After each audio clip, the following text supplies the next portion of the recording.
Welcome back again to the channel. Our today's topic that we are going to discuss is about a renowned text. Basically, it is the unpacking of the treasures and analysis of Bessie Head's The Collector of Treasures, the very unique story from the collection. Before going into the details, let us know about certain facts of the text called The Collector of Treasures as well as the collection. It is an anthology of short fiction by South African Botswanan author Bessie Head. First published by Heinemann Educational Books in 1977, it contains 13 short stories. The short story The Collector of Treasures was published in Bessie Head's collection of short stories The Collector of Treasures and Other Botswana Village Tales. All center in some way on Botswanan characters who encounter significant changes that shift the realities of their lives, their futures, and their fates. Much of Head's focus is on the oppression faced by women in Botswana and how their conscripted roles shape their identities both as individuals and as Africans. Significantly, The Collector of Treasures is Head's narrative voice, which is influenced by the rich oral storytelling traditions of her native land and informed by her progressive ideas about gender, equality, and the human experience. Now, let us talk about a little about this story. The story, indeed the collection, is as a whole asks what national independence actually means for rural women, far removed both geographically and metaphorically from the formal structures of power formed by black feminist thinking of the 1970s and 80s. Head depicts such fellowships of women inventing tenuous communities through female craft and friendship. This story particularly is interesting for several other reasons. I am going to delineate all of those factors one by one till to the end of the video. Now, stay tuned. Here I have divided the text into several parts. These are the parts of the text. The first one is Dikeledi Mokopi, the central character of the text, shifted to prison, its reason, why she is shifted to prison, and the introduction of the situation and characters as Dikeledi met in the prison. Second part deals with two kinds of male, Garesego Mokopi and Thebolo. Third, interdependent relationship between Dikeledi and Kenalepe, another female character, who is also the wife of Thebolo in the point number 2 that I have mentioned. Fourth, the contention between Garesego Mokopi and Thebolo. And the next one, the last one, the climax, Garesego received his punishment. From these parts, you can understand there are very fewer characters as introduced in the text. However, each individual is significant in their own way. Let us analyze the parts bit by bit, part by part. So, from the first part 1, we should understand who is Dikeledi Mokopi. Now, there are questions and answers in that pattern, in that format. I have formatted all of the ideas here. Who is she, Dikeledi Mokopi? Who is she? A woman from Fuleng village. Why is she named Dikeledi? Dikeledi means tears. Her father passed away during her birth. It is her mother's tears that she is named after. Why is she in the prison? She killed her husband by cutting off all his special parts with a knife. She cuts his genitals. However, she finds specially Ebone as the newfound love in the prison. She is ultimately the collector of treasures, and I am going to also express why the text is called as the collector of treasures throughout the analysis, not particularly or not any individual slide I'm going to describe it, but throughout the analysis you can understand why she is the collector of treasures and what collector treasure, what kind of treasure she is collecting also, that is significant. With whom she met within the prison. There are 4 characters. Now, with one I have already mentioned here. The others are Otswetswe, second is Galeboe, third Munwana, and last one is Ebone. And here I have also mentioned the name of Ebone. So Ebone is a significant one, and that's why it is mentioned in a larger way. All of these women, all of them are in prison because of the same crime of husband killing. Now, Ebone is the one who is interviewing Dikeledi Mokopi in the prison. Only she has the similar pattern of killing her husband the difference is that she did it with a razor, whereas Dikeledi Mokopi cut the genital with a knife. She expressed conceptual thoughts on male, which also leads that why she has killed her husband, and there are certain reasons that I pointed out on the right side. Her husband was an education officer. He used to suspend 17 male teachers for making schoolgirls pregnant, but he used to do the same. She received numerous reports from the villagers and other people. Thus, she decided to kill him, and she finally murdered him. She also remarked, that means Ebone also remarked Dikeledi as a gifted person. Why? There are certain reasons. These are the reasons. Dikeledi has number of skills. She can knit, sew and weave baskets, and has soft, caressing, almost boneless hands of strange power. And because of these reasons, Ebone, one of the cellmate, remarked that Dikeledi is a gifted person. Okay. Significantly, Dikeledi's husband left her after 4 years of marriage, but she managed well enough to feed her 3 children by her work. People either pay her with money or the gifts of food. 3 children that here is mentioned are Banabothe aged 4, Inalame aged 3, and Matsomi aged 1. So this is a very short introduction of Dikeledi Mokopi. From here, from this slide, you can gather information about Dikeledi Mokopi as a whole. Also, why she is in the prison and with whom she met in the prison. Those informations are also given in this slide. In the next part, the part that is related to kinds of men in the society. Who are these 2 kinds of men? One is Garesego Mokopi. The pronunciation may differ. Someone pronounces it as Garesego is most convenient pronunciation. However, Garesego or Garesego, whatever. Garesego Mokopi and Paul Thebolo. What about the first one? One such male was Garesego Mokopi, the husband of Dikeledi. So he is the husband of Dikeledi. Now, what are the characteristic features that we have gathered so far from the text? He is an evil personality, behave and live near the animal level, compared with the dog who thinks he has the only penis in the world, and this type is mostly available in the society. So the kind of male that Garesego Mokopi is representing, those kind is that particular kind is available throughout the society, particularly in African society and very particularly in Botswana society. Now, who is this person again? One such male is that kind of male who is represented, or those are represented by Garesego Mokopi. Now, specifically, his character is, before independence, he worked as a clerk in the district administration service. In his lean days, he had a taste for womanizing and drink. He left his 3 sons and wife. He found his wife Dikeledi boring, semi-literate, traditional sort. That's why Dikeledi Mokopi doesn't actually give him that kind of attraction. So he was not attracted in the same way that he is attracted with the other women in the society. On the other hand, one such male is also Paul Thebolo. Now, what kind of characteristics do we find that kind of male, the other kind of male?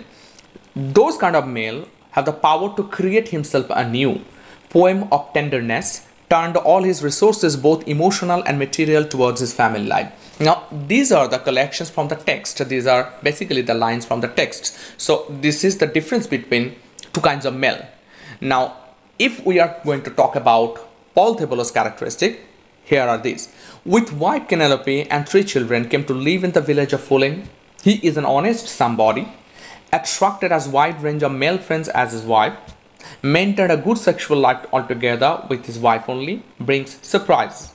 Praised Dikeledi for her work, and it was the truth that the gift was offered like a nugget of gold. Only men like Paul Thebolo could offer such gifts. So here is a positive one, the alter ego version of Garesego Mokopi, completely different 2 kinds of male that we find in the text. Now, what kind of relationship these 2 male have with Dikeledi Mokopi, the central basic character of the text? Whereas Garesego treated Dikeledi as a sexual object and behaved in derogatory terms, in demeaning conditions. On the other hand, Paul Thebolo treated Dikeledi as a friend and as a good helper and well-wisher of his family. So this is the basic difference. In the third part, the interdependent relationship between Dikeledi and Kenalepe, on the focus of that, let us try to understand that they have deep, affectionate, sharing everything kind of relationships. With the relationship with Kenalepe for Dikeledi, completely new world opened up. It was so impossible, rich and happy, and significantly she immersed herself more deeply in it. So these are the lines that are taken from the text, and these lines indeed prove that they have a very good relationship between them. Now, because of this relationship, there are certain conversations that we come to know, specific certain points. One is, why did Dikeledi marry Garesego? And second, the point of sexuality. There are certain deeper thoughts regarding sexuality. So what is the reason behind the marriage? Wanted to get out of uncle's ear. That means Dikeledi Mokopi wanted to get out from the uncle's ear because her uncle was a very cruel one. So he used to torture mentally Dikeledi Mokopi. So she wanted to get out of that yard. Garesego was a friend of her uncle, and the uncle proposed to marry Garesego, and she agreed just to get away from her horrible uncle. There was no specific choice. Dikeledi Mokopi knew very well that Garesego was not a very good choice for her future life. But still, to get something better, I have to sacrifice something. So Dikeledi Mokopi did just the same. Now, on the second point, that about sexuality, whereas Kenalepe enjoyed making love, Dikeledi on the other hand experienced the worst of it, and this we have understood, this we have gathered the informations from their conversation. Whereas Garesego is a beast, just like a cock hopping from hen to hen, Paul on the opposite knew a lot about it. He always has some new trick with which he surprised Kenalepe. Due to their friendship, Kenalepe even wanted to loan Paul to Dikeledi. Dikeledi did not accept the offer but deeply moved. So these are the basic differences between, again, Garesego and Paul Thebolo, but this difference or the differences are reflected through the conversation between these two friends, recently developed very well. Significantly, Dikeledi built a soft corner for Kenalepe. Two women shared almost anything between them. Dikeledi also maintained the limitation in the relationship. When she was offered Kenalepe's husband, she gently refused.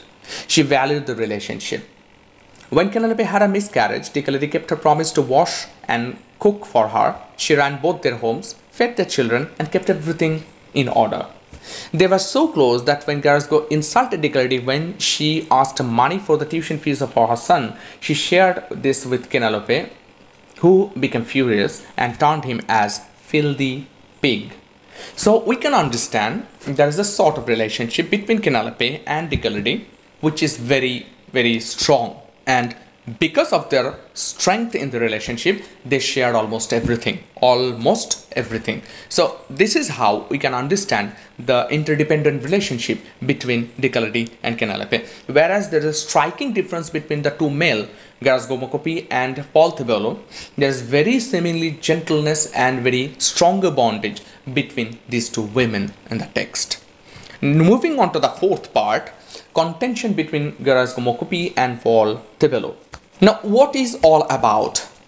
It all started when Dikeledi asked money from Garesego, and Garesego hinted Paul as Dikeledi's second husband or concubine. That means Dikeledi as the concubine of Paul Thebolo. When Dikeledi shared this to Kenalepe and she thus to her husband Paul, the matter became complicated.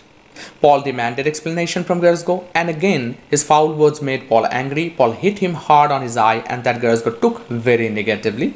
He spread the incident as if Dikeledi's lover hit him hard. He therefore had to give money to Dikeledi for the tuition fees of her son because he was giving it for his wife's concubine, his wife's whore, or rather his wife's second husband. Now, this is the nature of Garesego Mokopi, but Paul is a different one. Paul is completely a different sort of personality. Through this part, the writer focuses some important phases of the text and its development. That means there are phases, and through the phases, the text moved on. First one is the character of Garesego is further developed. Second is the village politics, that is very significant in the time. And third is Dikeledi's decision making. That means the incident helped Dikeledi to make her decision, the final decision. And I'm coming to that. So let us discuss the first one, the character of Garesego, how his character is further developed. He was a female prostitute in his innermost being, and like them, he enjoyed publicity and sensation. His thought process only rested on the thought of sexuality. Thus, he intentionally commented that Dikeledi made clothes for Paul Thebolo's wife and children and did not accept money because women do that for men who fuck them. So this is the sentence uttered by Garesego Mokopi because his thought process is generating in that way. Garesego Mokopi was completely built on those thoughts. He was a kind of person who only believes in domination. Thus, he developed a penis envy because he couldn't bear that Paul Thebolo was another cock who was going to dominate his wife. So that was a kind of penis envy that he developed at the time. He clearly hated Paul Thebolo for he believed that Thebolo got upper hand, and therefore to reestablish his position he sent a note to Dikeledi through her son. It was clearly about his only desire to have sex with his former wife. So these are the factors that how Garesego Mokopi was developed throughout the latter part of the text. So the contention between Garesego Mokopi and Paul Thebolo hinted these ideas. Now about the village politics, how it was developed. The downtrodden villages are portrayed as somehow negative. Why? Garesego brought the attention of the villagers. They delighted in making him a part of the general dart of the village. They scolded Garesego because according to them, it's your fault if your wife takes another man. You left her alone all these years. So it is the villagers who also wanted to get pleasure out of the discussion, as there are a lot of dart and these people were very happy to play with the dart. So because there was nothing against Paul Thebolo, but the villagers didn't even expect that. Villagers even didn't want to pass that away. So they wanted Paul Thebolo to be in the dart, and they wanted to discuss also about it. Now the last part about the Dikeledi's decision making. Garesego letter to Dikeledi helped her to choose the right way to get relief from her former husband. She even thought of escaping him. However, that would not be a fruitful attempt. Why? Because she had to leave, and wherever she would go, Garesego would follow her and her son. So she also needed money to build the life of her son. So practically, on the basis of practical thought, Dikeledi Mokopi didn't think of leaving the family. Rather, she thought differently. Rather, she thought to stop all the nuisance, all the torture, all the male domination. That she could find no way out except to face him. Moving on to the last part, part 5, the final chapter, Garesego received his punishment, and how Dikeledi prepared for the worst event, and when she found Garesego slept with the precision and skill of her hard-working hands, she grasped hold of his genitals and cut them off with one stroke. So what happened? With the exchange of letter, Dikeledi Mokopi accepted Garesego. So Garesego visited on the heart of Dikeledi, and Dikeledi was from the beginning prepared because she understood the nature of her former husband. So according to the preparation, she just did what she thought. She had such a disgust about Garesego that she, after murdering her husband, told her son, "I have killed him," waving her hand in the air with a gesture that said, that's that. So yes, I have finally done that. Perhaps the oppression is terminated permanently with the death of Garesego. But is that so? There lies a question here. A question critically arises. And what is that?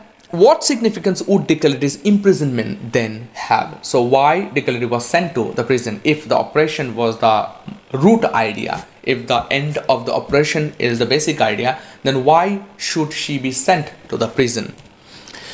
One feels some sense of dissatisfaction similar to that of the end of Thelma and Louise. What is Thelma and Louise? Is a 1991 Ridley Scott movie. It is the name of a movie where similar kind of thought, similar kind of contention and similar kind of adjustment was presented. These two characters have also bravely fought against patriarchal dominance. At the end of the film, they commit suicide to escape arrest. Was the whole enterprise a futile attempt at liberation? Now, the same question was raised by Catherine Billing.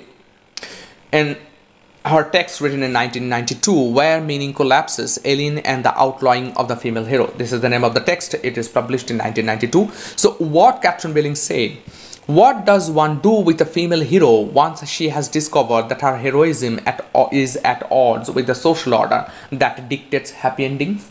The monster killed by Thelma and Louise in the film is a rapist. The rest of the film traces their exhilarating empowerment as outlaws, and the final frame confirms that no satisfactory resolution is available. Their liberation remains imaginary. So this what happens throughout. If we are noticing present text that we are discussing, in prison Dikeledi is once again the victim of another form of oppression. The oppression literally didn't end. She finds herself walled in by the prison house of language, which silences a revolutionary deed. The prison serves as a metaphor for a society that does not tolerate a female phallic voice. Indeed, no satisfactory resolution is available. Thus, we can understand it is just a show that not properly sorted out. There was no positive result, so the oppression literally didn't end.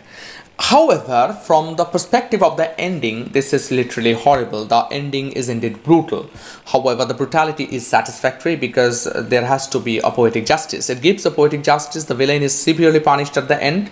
It simultaneously reminds us of the story of Macbeth, and the second one is Tereus, Procne and Philomela. In both the texts, we found that the brutality was served a purpose. The second one, Tereus, Procne and Philomela, you have already read this, and there you could find that the son was murdered only to feed the husband, what Procne did, because Tereus did horrible things to her sister Philomela. So these are the kind of factors which ultimately didn't give you any solution. For this part, after the death of Garesego Mokopi, Dikeledi was sent to a prison where, in the same fashion, just like the male-dominated society, she was silenced. Now let us move on to the discussion level on a different plane. The first one is Maurice Koros's critical essay, Dikeledi's Revenge, reading of Bessie Hates the Collector of Treasures. The link I have also given on at the end of the page of resources. So till that page comes, let us discuss. Here we have found certain topics. The first one is Garesego Mokopi represents the phallocentric misogynist. Once he has entered Dikeledi's yard, Garesego reaffirms his position as phallocentric man. He scans the environment for the presence of his rival, Paul Thebolo. There is no challenge of his phallic supremacy because Paul Thebolo is in his own yard. Garesego, however, feels that he could reaffirm his erstwhile position as the patriarch of the family when he enters his own yard. So this is the phallocentric misogynist. Throughout the text, we have found lots of references to point out his phallocentric misogynist tendency. He only liked female because female were supposed to be the sexual object. So Mokopi was a phallocentric misogynist. That was a clearly evident aspect, and Maurice Koros did it in this text. Second one is Dikeledi Mokopi deconstructs African phallocracy by disembowering her husband. Disembowering, as you can understand that, cutting organs from the body. The cutting of Garesego's genitals is an attempt by the oppressed woman to deconstruct the phallocentric society in which beast-like men dominate. Garesego's anguished bellows are signified of his loss of phallic supremacy and the end of the male rule. The beast-like cry substitutes language. He is no longer the supreme representative of the law of the father and the language of patriarchal dominance. Dikeledi does not want to miss one detail of it because she has to experience a newly established position as a phallic ruler. She is in the possession of the substitute phallus, the kitchen knife. So here, this is the representation of the deconstruction that Dikeledi Mokopi deconstructs the African phallocracy. How? Because cutting the genital of a male, and that knife, kitchen knife, stands for that phallocentric ideas, the African phallocracy. And by disembowering her husband, she tried to prove that phallocracy to the ultimate extent. The third one is Paul Thebolo, that signifies the other, the liberated man. Paul Thebolo is in direct contrast to Garesego Mokopi. He is the mythical man in Head's writing, the so-called New African man. Driver means Dorothy Driver, Women as Mothers, Women as Writer. In that text written in 1990, she describes the new African community inhabited by men such as Paul Thebolo as one marked by gentle, loving, responsible men, with the standard gendered role divisions otherwise unchanged. Paul is perhaps named after the Christian St. Paul, who was a symbol of charity and visionary hope. As a male member of this patriarchal society, Paul is also a bearer of the phallus and inevitably personifies phallic power and supremacy. He, however, differs from Garesego.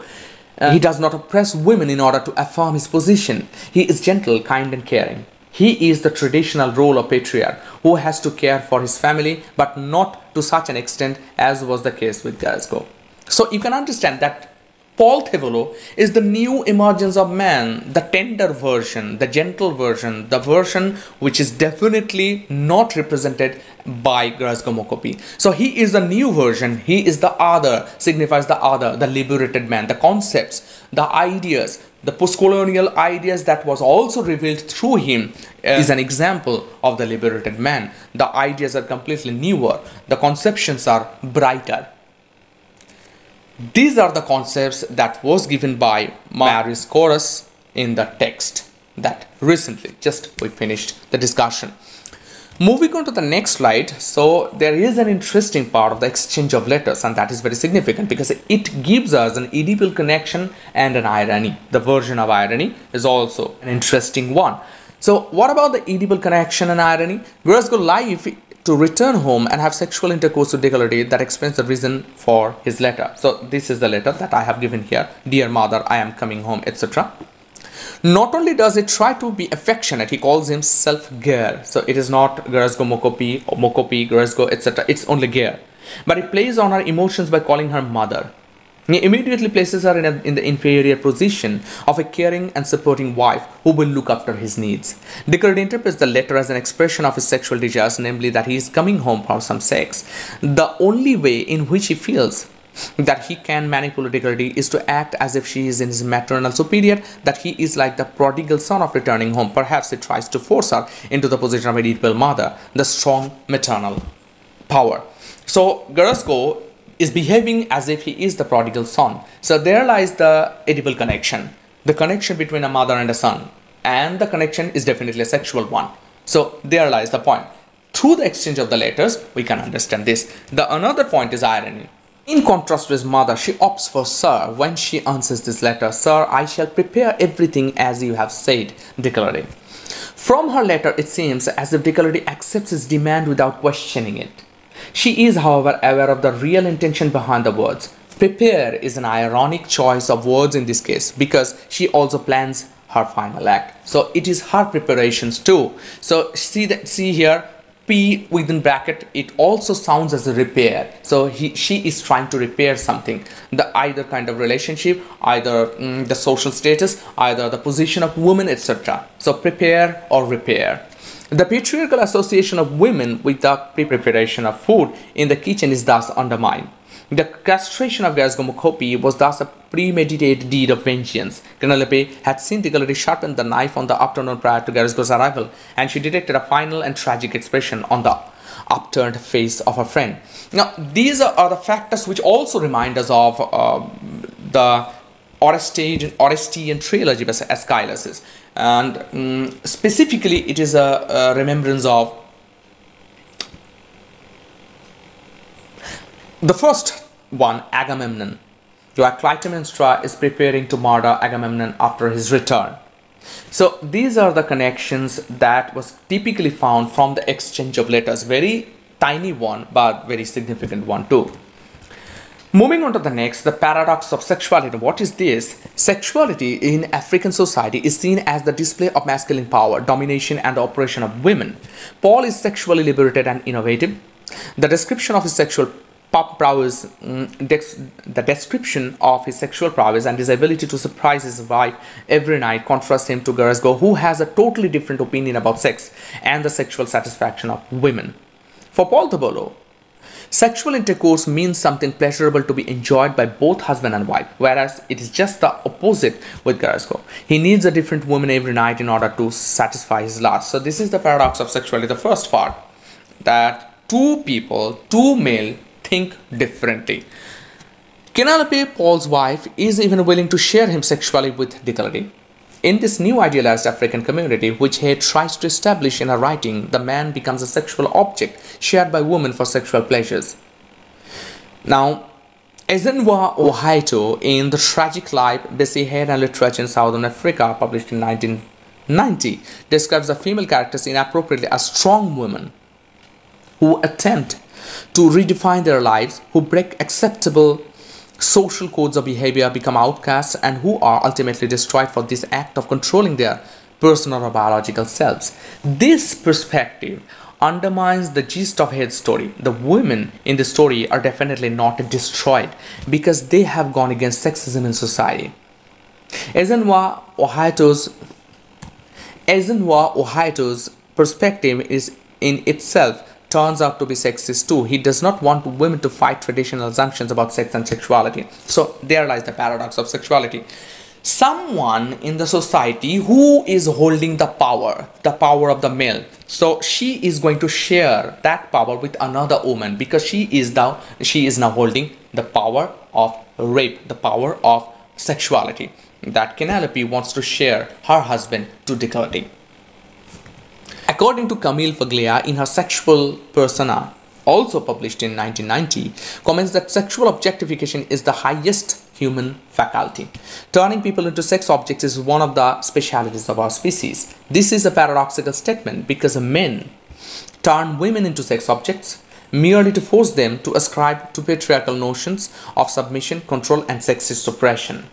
In the case of Kenalepe, these assumptions are transformed onto the male body as a sex object, and it is an example of the deconstruction of sexual objectification. See, just remember that deconstruction of sexual objectification. The male body is gazed upon as a pleasurable object. Kenalepe gains phallic power because she is now also in possession of a substitute phallus. Substitute phallus means her husband, the glorified body of her husband, which she wants to share with other women. So this is the new version of sexual objectification. It is not about sexism anymore. It is not about the oppression anymore. Bessie Head very typically and intelligently converts the idea of sexuality into this. So this is the paradox of sexuality as expressed in the text. Now there are other issues which are to be discussed, but I do not want to make the video very lengthy. However, general condition of the women in Botswana and Africa, that is also described throughout the text. World and contemporary politics, that was also described in several ways, particularly in Kenalepe's version of Paul's ideas, because time to time Kenalepe is also discussing something with Dikeledi about the contemporary politics, contemporary postcolonial ideas. Collecting of treasures, that I was just saying at the beginning, that it is the collection of treasures Dikeledi is collecting, or rather what kind of treasure she is collecting, it is very difficult to understand, because she is also collecting the human heart, the friendship, the attachment, etc. She is also ironically collecting the genital of her husband, the former husband. So the treasure, which one is treasure, it is very difficult to understand. Emergence of new male, as we have already discussed it, that the new concept of male from Paul Thebolo. Post-colonial impact, there are throughout the text, there are a lot of post-colonial impacts are here. A whole new world open to Dikeledi Mokopi, because this is the new world where she wants to trade in. And finally, there are lots of animal imagery and specifically associated with Garesego Mokopi. One particular version that you need to understand when the Bessie Head is trying to describe from the perspective of a dog, that how a dog wants to dominate the its world, how a dog wants to dominate a beach in that way. So these are the animal images, that these are the animal versions typically and particularly associated with Garesego Mokopi. Now the last part, as it is the resources, I have given here certain resources. The first was Women as Mothers, Women as Writer by Dorothy Driver. I didn't find its source, but I have collected it from somewhere, but if you need it, you can get the traces from the internet. Second one is Dikeledi's Revenge of Reading Bessie Head's The Collector of Treasures by Marius Forrest. You can download it from the link that I have given here. Third one, Where Meaning Collapses, Alien and Outline of the Female Hero by Belling Catherine, and here also the URL is given, so you can easily download it and get the copy. Fourth one is the treasures in Bessie. Here's the collector of treasures by Kriti Rana. Here you have the idea of collector of treasures, what is about and how these things are connected with each other. The next one is Bessie here, the collector of treasures, where you can have the idea of the text indeed. And the last one is the collector of treasures. From here you can get the text, the very resource from which you can get the lines. So these are the resources. You can easily get one of them if you want to read more about it. If you want to learn further about it, you can go any one of them. Any of the resources are very significant, so I have just collected for you and I have given here with the URL so that you can download it, you can keep it for yourself. And finally, very thank you very much for watching the video till the end, and stay safe, stay tuned, be healthy. Until the next video comes, stay healthy.